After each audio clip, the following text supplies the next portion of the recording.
Hello and welcome to the Stories of Northern Life from the Sault Ste. Marie Museum.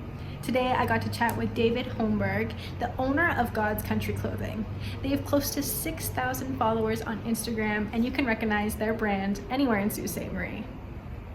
So luckily enough I got to chat with him. We talked about himself, the man behind God's Country Clothing, then the business behind the scenes, and we also uncovered some super cool history of the building itself, Hussy Block, that God's Country is now currently in. So stay tuned. You'll want to hear this episode. Hello. Hello. How are you? Good. How are you? Good. Welcome to this museum and Thanks the Stories of me. Northern Life podcast. Yes, this is awesome. Yeah.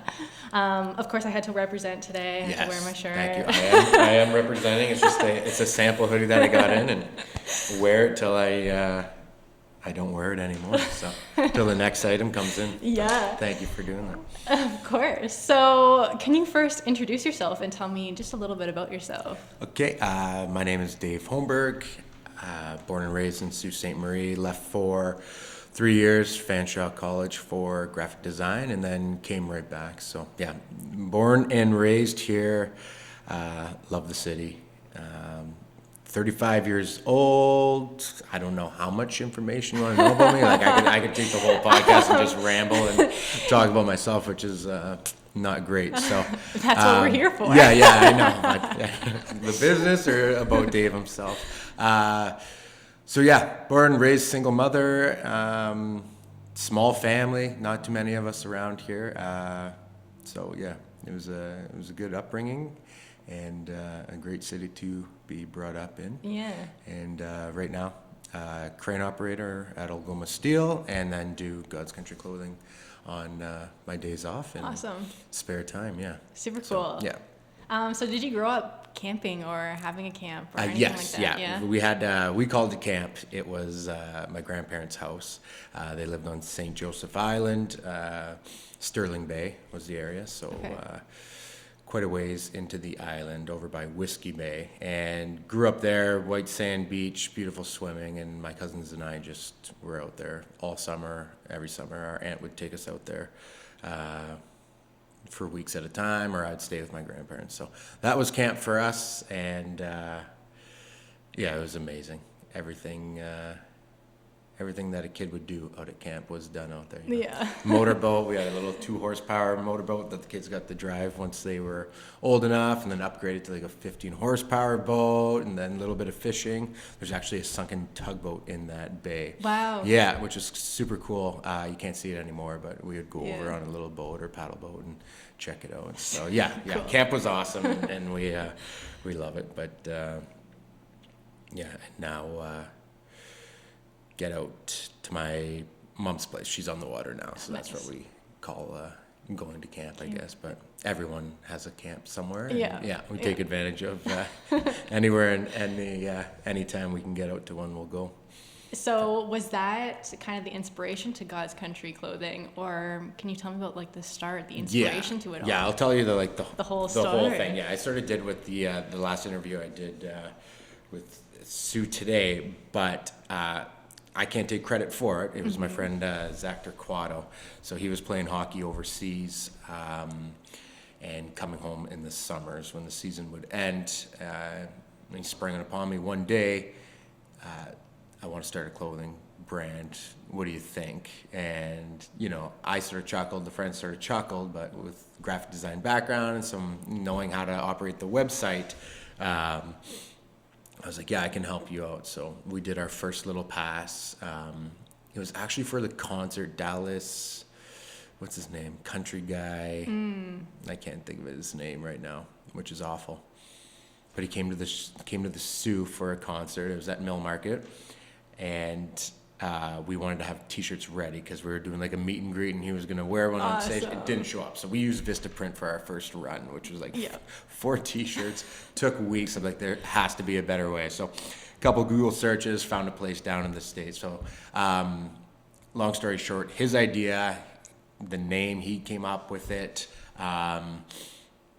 And even the slogan, where you're from, where you're going, which is so good and so catchy, because it's like broken down as, are you from God's country, or are you from Toronto? Hit the road and you end up in God's country up in the Muskoka area. So, yeah, I have to give them full credit for that.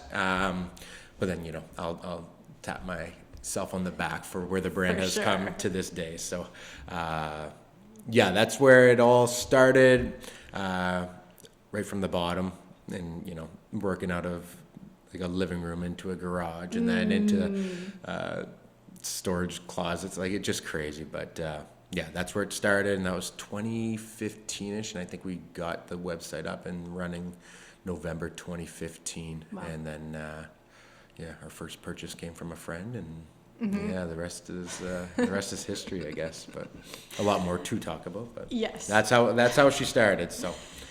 So what were you doing right before, and what made you decide to like take this on?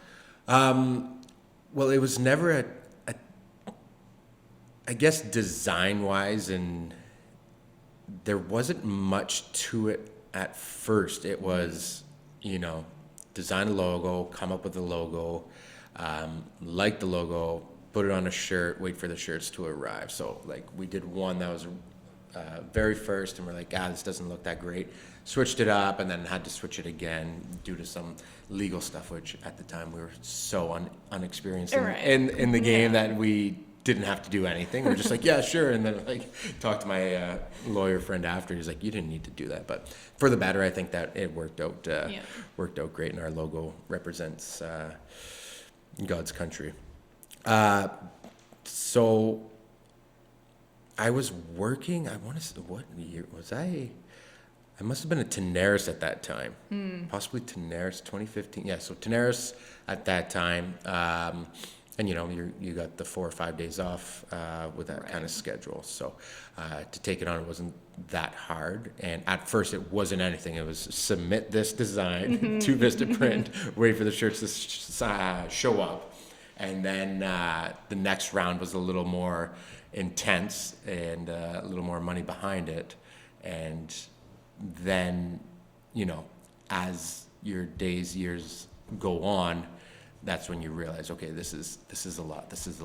Do I need this other job right now? So to take it on at the time, it was nothing. It was a no-brainer. It was just like, yeah, I'll help you out. And then once friends and family got behind it, it was like, okay, so there's something here. Yeah. And okay, a little more time needs to be spent on this. So yeah, it was it wasn't much thought in behind it, but yeah, so I guess working at Tenaris, and that with those days off was able to do stuff when it finally showed up. So I remember, I'll just tell you that, but it went from Vistaprint like 4 to 6 weeks, and then second order came from Dallas, Texas, out of all places. And I was dealing with a guy down there, and I thought, I was like, great pricing, this is awesome. And then you get hit with that exchange rate, and then you get hit with the border, which you weren't thinking about the border at the time. And $800 in duty for like 4 or 5 boxes of clothing. And I was like, oh, okay, so let's go to the drawing board again, find the next thing. And so it's constant, nonstop, like having to go through that. So, but I bet that comes like addictive, like to figure it out and solve very, it. Nonstop. So, you go from Vistaprint to now, I designed this sweater myself. Like, cut and sew. This is the length. These are the things. I need the cuffs bigger. So it's like, it's come a long way, and it's fun, and it is an addiction, and it may be somewhat of a pastime right now, but it is a passion. It's like something that I have considered going full in and full force with it. But yeah, it is quite addicting, especially like when you find something you love it and you're like, oh, this is going to be great, and then it's great because everyone's buying it or waiting for it and so. Anyways. Like I said, I can ramble and ramble forever.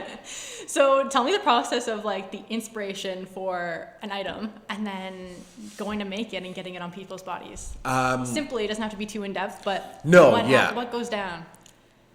Look at, trending colors, what's going on for this year, this spring, or this winter. I mean, I'll admit I'm not on top of it to the fullest, In summertime, I should be getting the winter stuff ready to go, but I'm always a little bit behind, which is fine. But you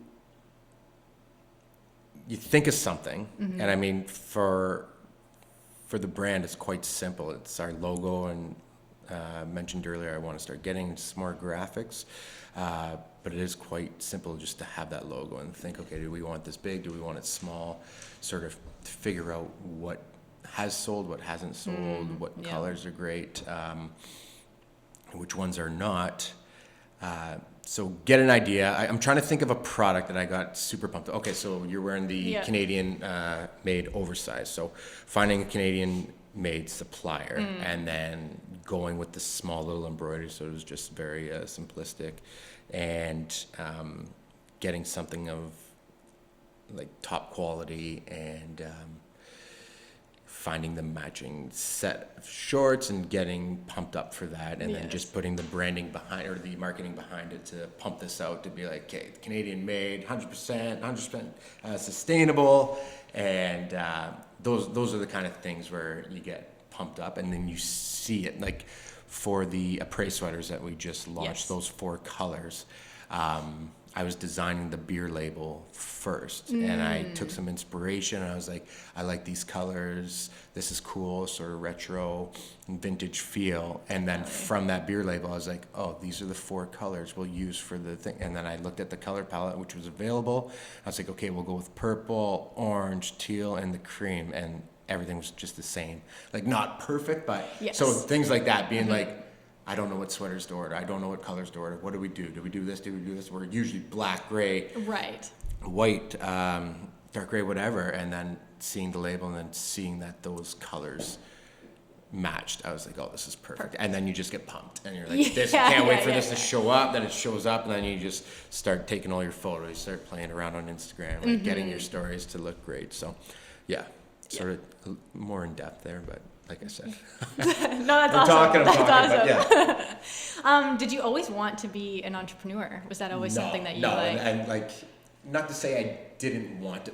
I guess later on, my dream, which is funny because 45 Social sort of took what I wanted, but I wanted to be the barber with a little shop, like a hangout area, like not like gentleman's club, but just like, some kind of, you came in, you got a haircut by me, something would have been on the TV, pool table, and then some clothing, accessories, things like that to buy. So the fact that they did it is awesome. But once I started with the clothing, and it was just the clothing, I was like, well, I don't think I'm going to barber school or to be like a hairdresser or anything like that anymore. So just stuck with the clothing portion of it, and then applied that dream into our storefront. So it was a dream. Did I think that it was going to happen? No.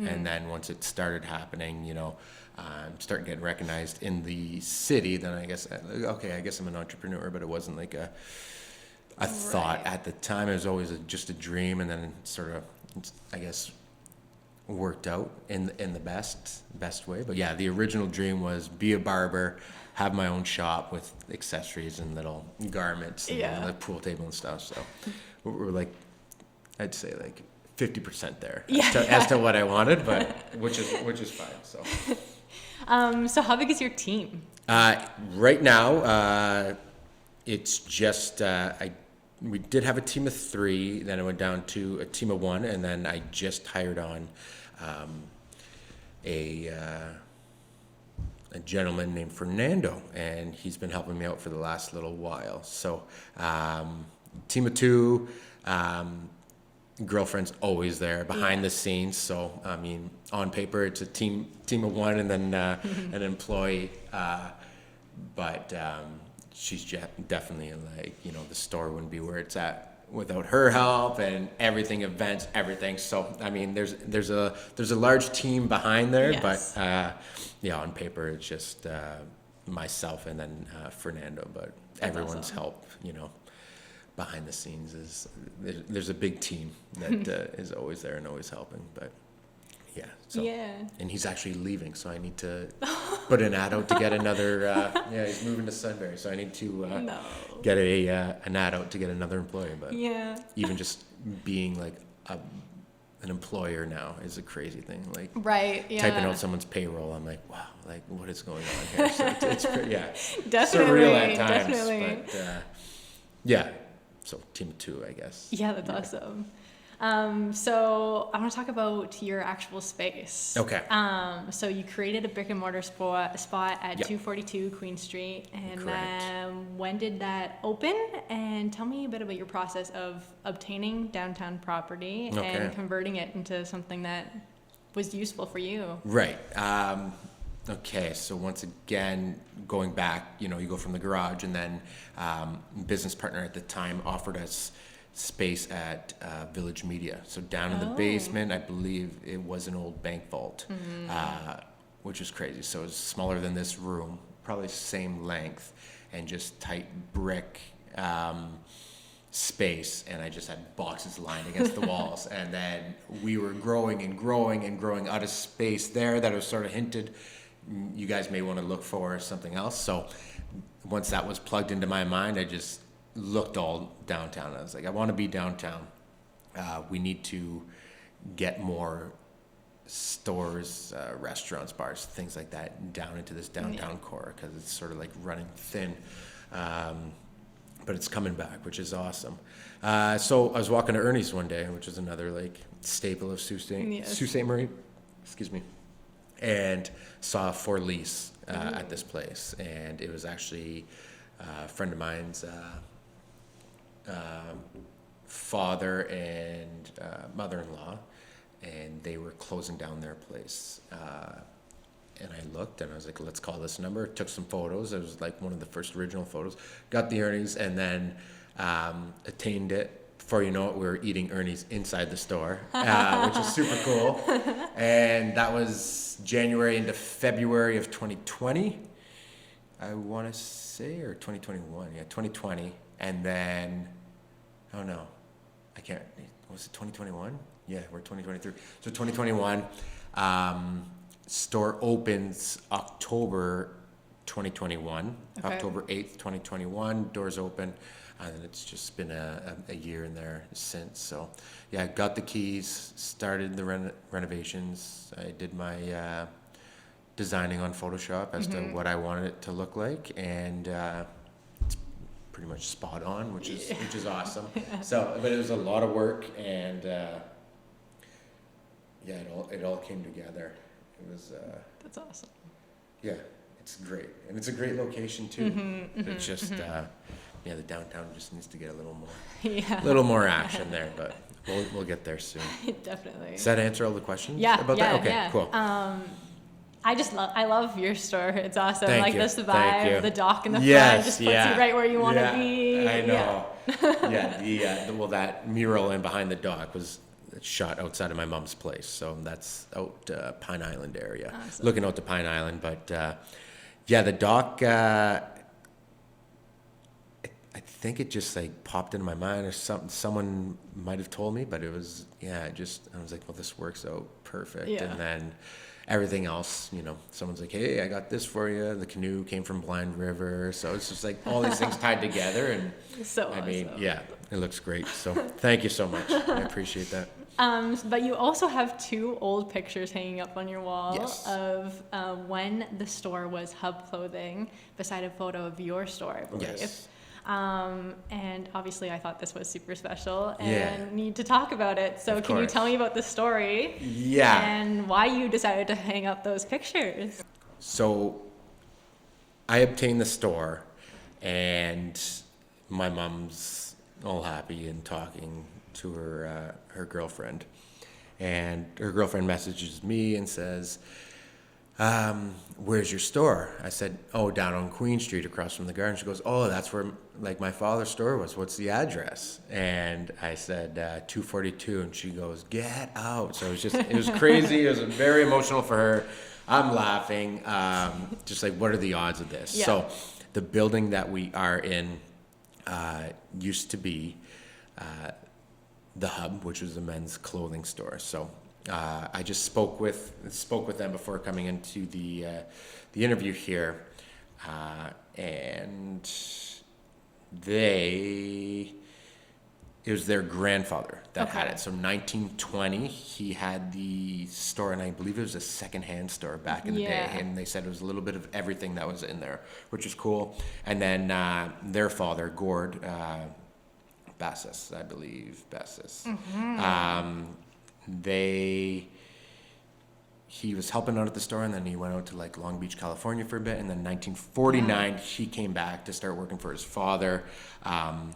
So they're talking about that. I guess there was an upstairs as well, like boys' clothes upstairs, and then like, where I am right now, I believe was the shoe department, and then the other side before it was divided was the men's clothing. So it's like it's sort of like this full circle of like family, friends going back and getting it into a clothing store, which is super cool. But I don't know what you know about it, but they just told me this crazy fact that the Jewish synagogue was upstairs back in the day. Yeah, so that's where like they would have it. There was like which I was like, what? Really? So that blew me away. So I wish I had a little more information about it. It was in their name for 59 years. Cheryl and Howie, who we know as the family friends, they worked in there. They helped out. So yeah, it was just this crazy thing. And during renovations, I would like take photos and like the old wallpaper. I said, do you guys remember this? And they're like, oh my God. So, she was very emotional. Like the hockey players used to, like Esposito, all those guys used to shop there too. I guess they had like a suit club, which was you would purchase a suit or purchase something in store, get a coupon, and then go into a raffle, and then you could like win a suit. And I believe their father, they said their father was the first to do like suit alterations in town or something. Yeah. So I'm just reading a little bit of messages here. For sure.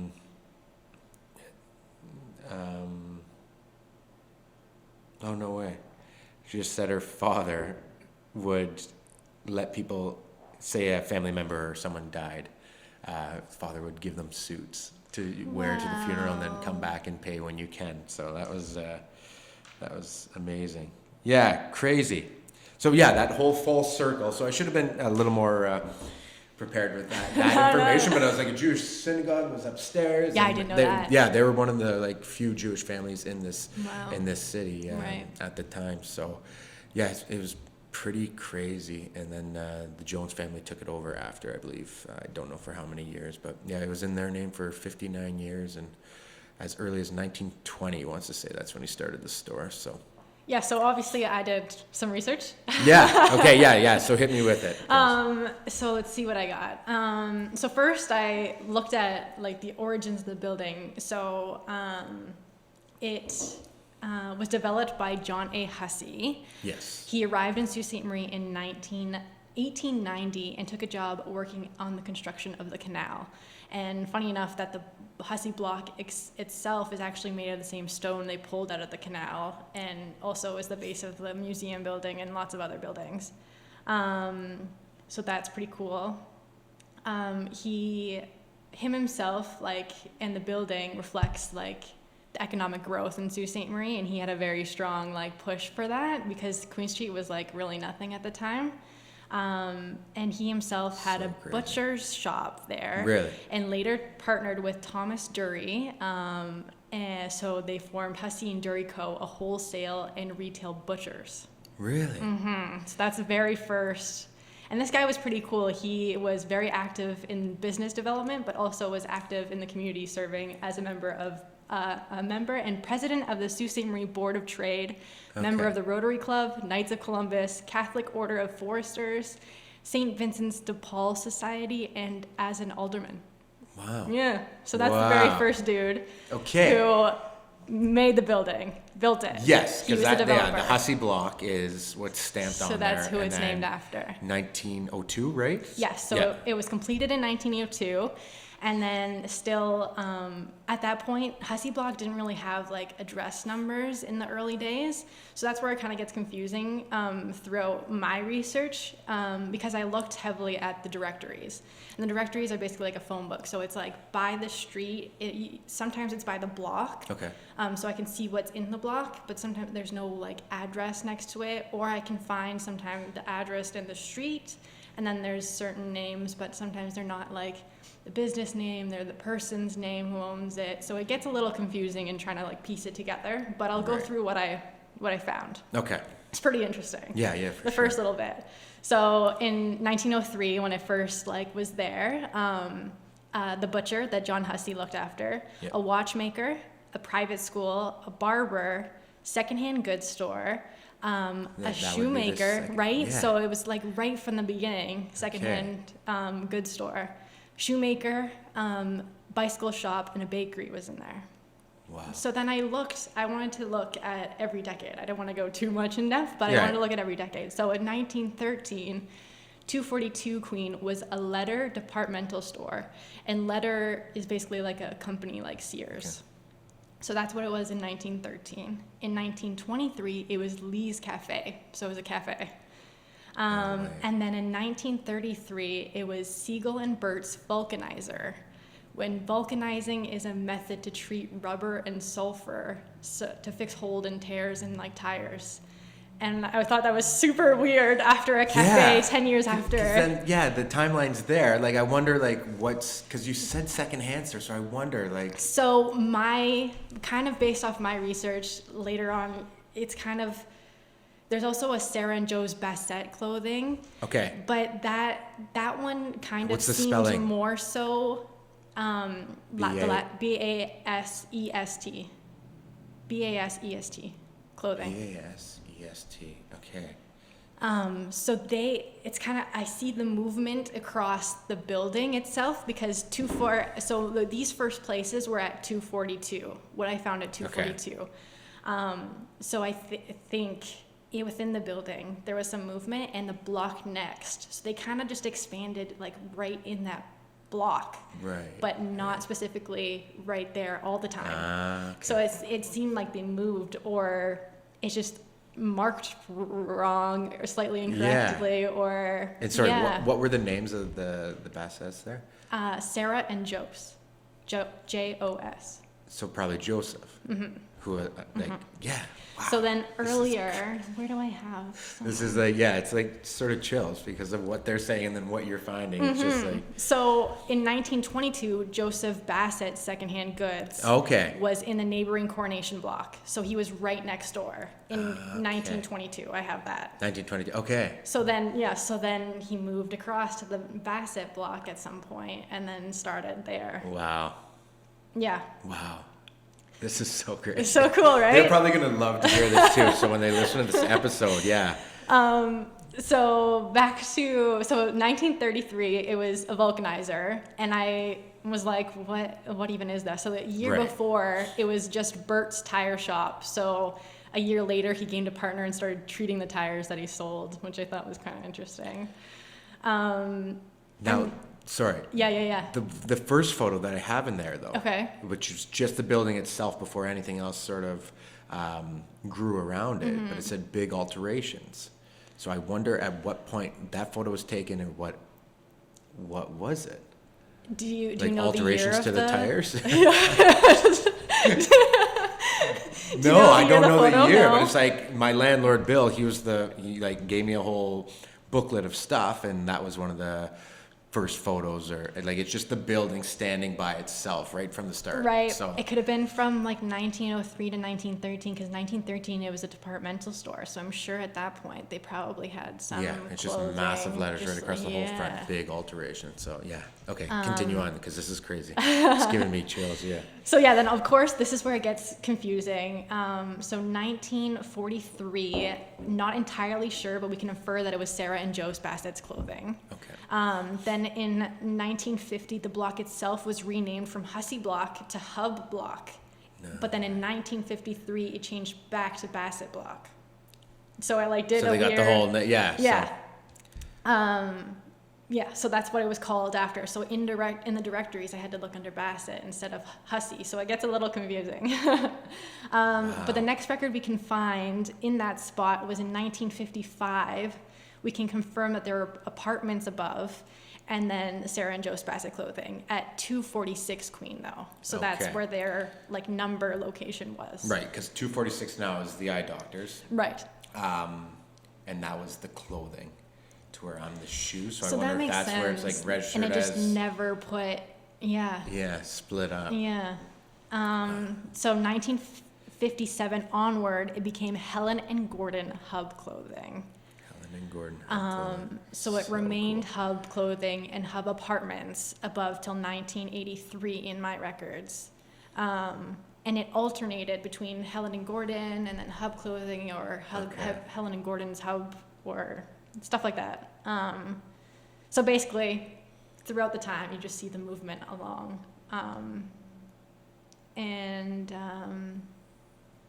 It says Jones, William S. and Sons was actually in 242 in 1983. That's what I have in the directory. 1983. So I don't know if that registered as, yeah. That's what it was registered as in the directory. Because you said both, yeah, they just said both sons, obviously Gord being the son of Joseph, and then the other son was just younger, but he was stocking shelves and helping out there. So okay. This is intense stuff. Wow. So then it just switched in 1993, it switched. I had to look in the phone books because there were no longer directories, and I found Scissors Hairstyling, and that was there till 2003. Yes, because where our coffee bar is, where you saw those photos, that's covering up 2 sinks of plumbing. Right. So that's where that makes sense. Hairdressers were in there. Cool. The 2 sinks were there. It was neon lighting like this throughout the whole store, so it was like, I got to change the lighting in there. But it's great for cutting hair, but I mean, clothing wise, yeah. So yeah, that is something I wanted to bring up to you because that's something that I didn't know was there, and that's what we did cover up with the coffee bar there. So. And I believe it was still a hair salon in 2013, but it was the Unlimited Hair Boutique, I think it was. Mm-hmm. And then obviously God's Country's there in 2023. Yeah. And then before that, I want to say Heart Mobile was there or some kind of mobility store was there. I read that. I think the large bathroom as well, like very accessible, and the ramps, everything leading up to the store, and then just before it was the mortgage agents, which is our friend's mother-in-law. So. That's as far as I know. I just knew like hairdressers, mobility, and then mortgage. So that's as far as I could go, other than the photos being like, but what came between that and that. So just finding that out now is super cool. Yes. So it was tricky, definitely researching, but definitely worth it. Some cool because history. like just speaking with them on the phone, he knew every date, every timeline. Wow. So I would love to like have him listen and compare. Because he knew like each date, and I was like, wow, you do know every date and numbers. So well, they're down in Toronto. We could do a virtual. Yeah, that would be super cool. Yeah, if you did like a second part or like a part 2, just to touch base on that. Definitely.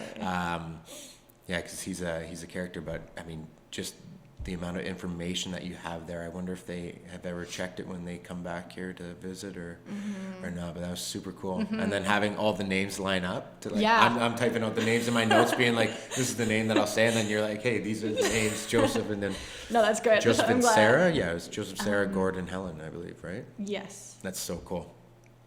So cool. And now, it's God's Country. Everyone is coming in and visits and there's nice things to say, but it's crazy when you think about the history behind the building. Like so much. Everyone's like, oh, you guys just here for a pop-up? I was like, no, we're staying. A lot of work went into this, but I would love to just see like interior photos from back in the day. I'll have to take a look and see what we have. Don't know. From what I researched, the original, what it looked like, it had ash interior furnishings, maple floors throughout, 2 large spaces in the front, and then it was actually one of the first buildings in the city to have street entrances to the 2 stores in the basement, apparently. And the second floor had 8 large office spaces, and the third was acting as lodging spaces. And apparently those were the largest lodging spaces in the area. Really? Okay. Yeah. So crazy.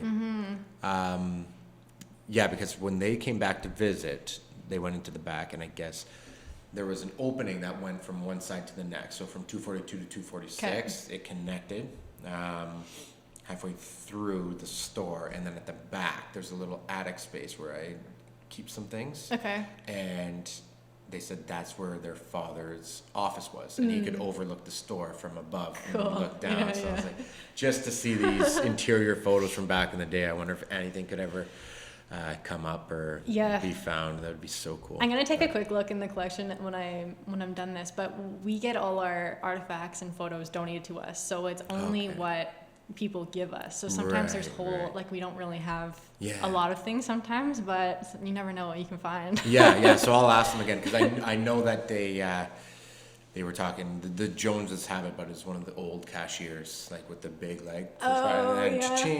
So they were talking about that, and that was given to them with the store, but it was just like a heavy cashier unit. So I know that's one piece that they have, but if there are any photos, I'd love to see them. So I could give them a shout after this.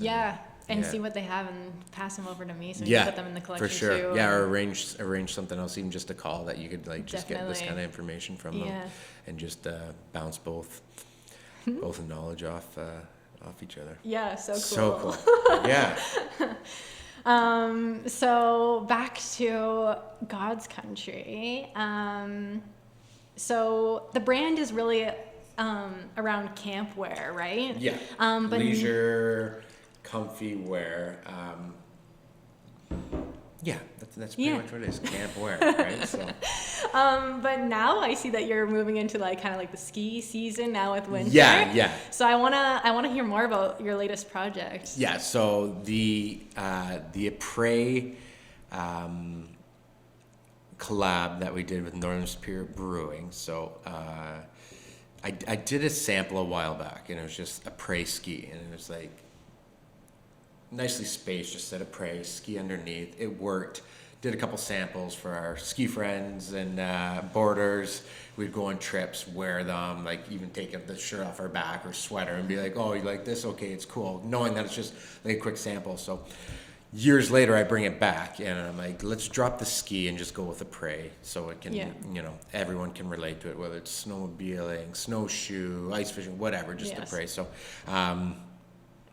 like I mentioned, the colors, everything tied in with the thing, and then that whole name, Apres IPA, just like rolls off your tongue. It's a cool thing. So it was great that Northern Superior Brewing gave me that opportunity, and then everything tied together. So we were always neutral colors, and that's the easiest way to go about things. Definitely. Right? So everyone would comment, not everyone, but you'd get some customers saying, you need some more color, or like, do you have any colors? Like, you should get this, you should get that, you should get this. And so I'm like, let's add a splash of color, and I'm sort of slowly getting into it, but you release one color and it's not the right one, or so I'm a huge skier. I've been skiing since I guess before grade 5, but probably grade 5 was my first membership out at Searchmont, and just have always loved it out there. And then being a kid, seeing the adults at the bar being like, that is so cool. Like, I can't wait to do that. And then being the age where you got to do it, and now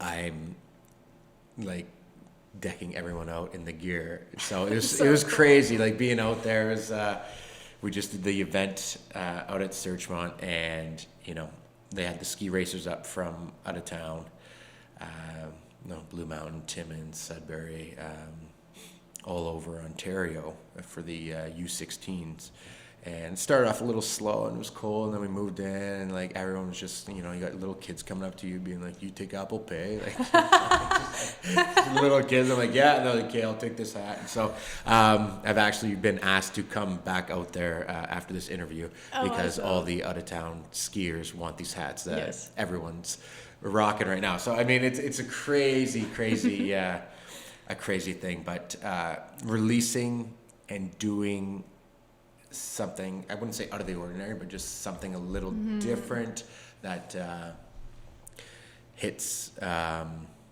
market that maybe you weren't hitting before.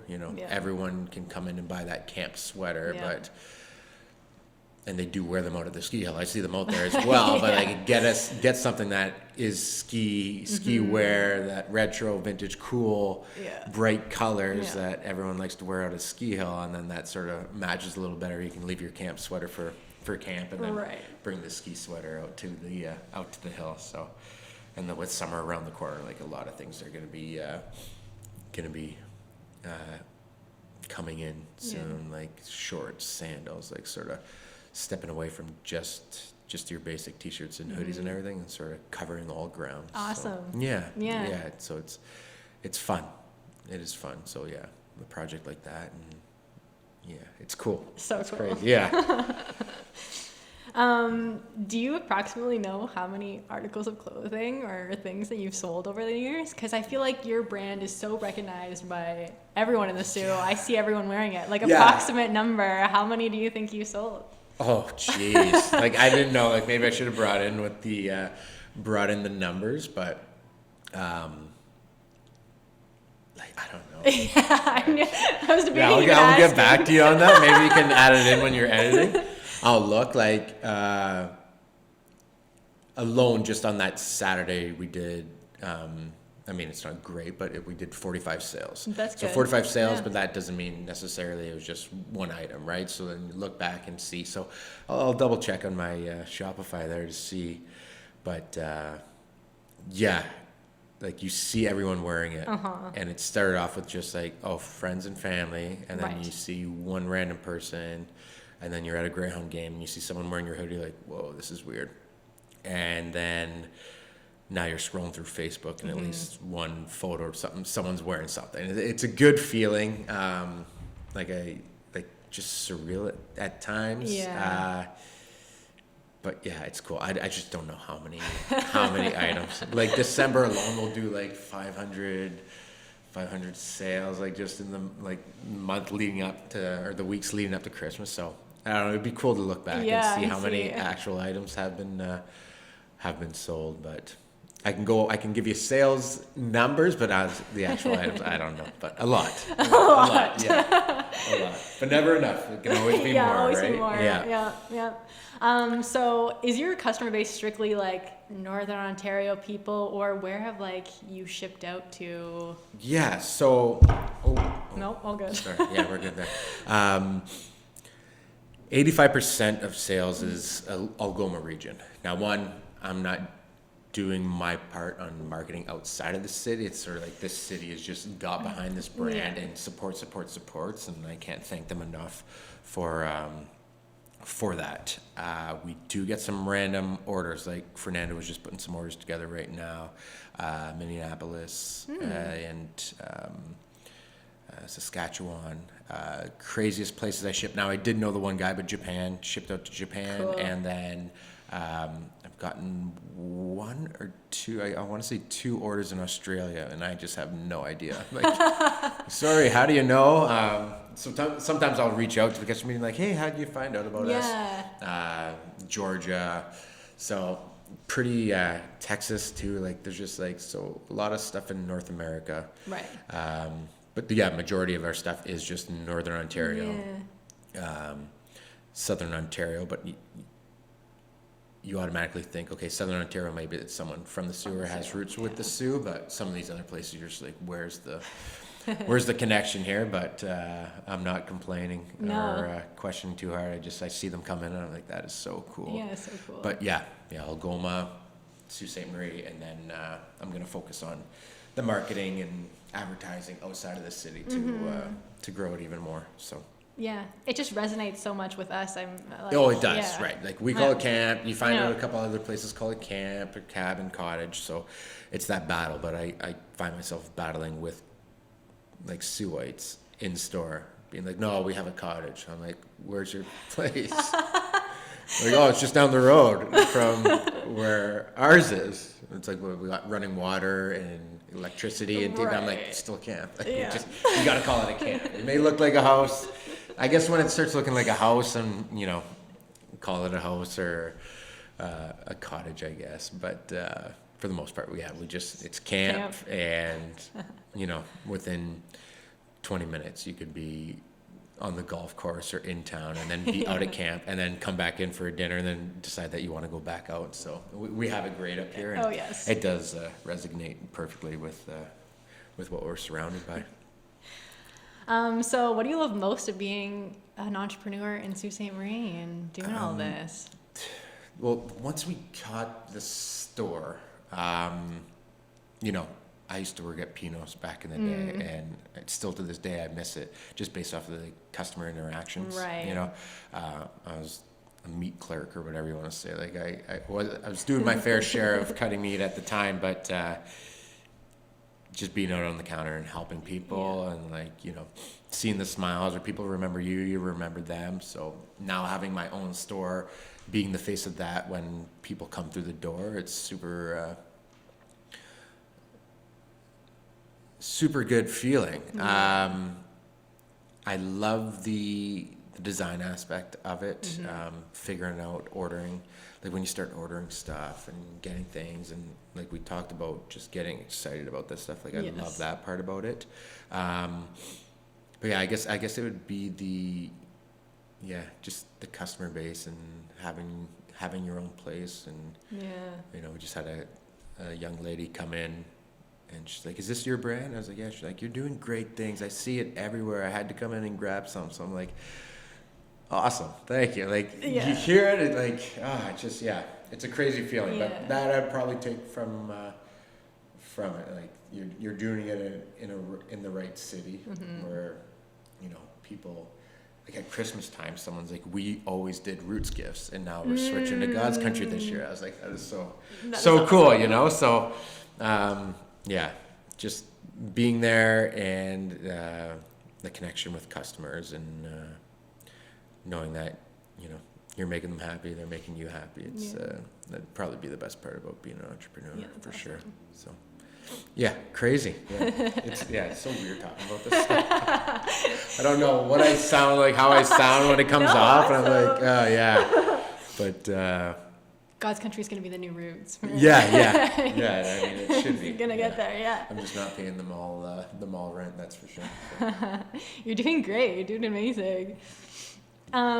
Last question, I guess. What's the last thing you want to leave behind in this world and Sault Ste. Marie lasting? Jeez. Big one. That is huge. Who knows how long this will go for? Like, do you put an age cap on a clothing brand? You know, you can change it to what, you know, I try to keep things that the young can wear and that the old can wear, you know. Yeah.